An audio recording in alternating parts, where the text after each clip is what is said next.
Hindi mo na kailangan magpalakad or magpa-picture kapag mag-renew ka ng driver's license na expired ng 10 years pataas. Ikaw mismo, kayang-kaya mong gawin yan sa loob lang ng isang araw. Ito yung dapat ating gawin.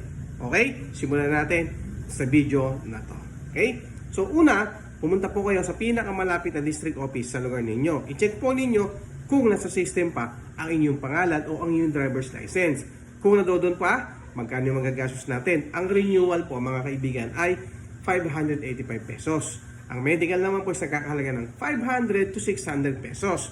And doon naman po sa exam, 100 pesos po yan. Kailangan nyo po kasing kumuha ng exam kasi nga po yan ay dormant na. And meron din po yan na drive test. Yung drive test natin nagkakahalaga ng mga 250 pesos.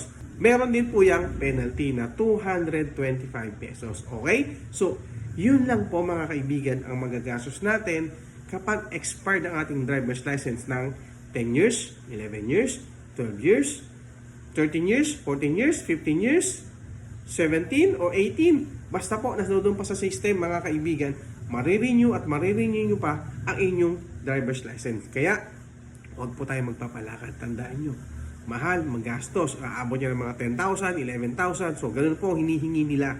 Kaya, kung ako sa inyo, sariling lakad po, kayang-kaya nyo yan at nagtitiwala din ako sa inyo na kaya nyong gawin na mag-renew ng driver's license na hindi nagpapalakad. Okay? Siyempre, maraming salamat sa lahat ng followers natin. Sa mga bagong followers natin dyan, maraming salamat din po sa inyo.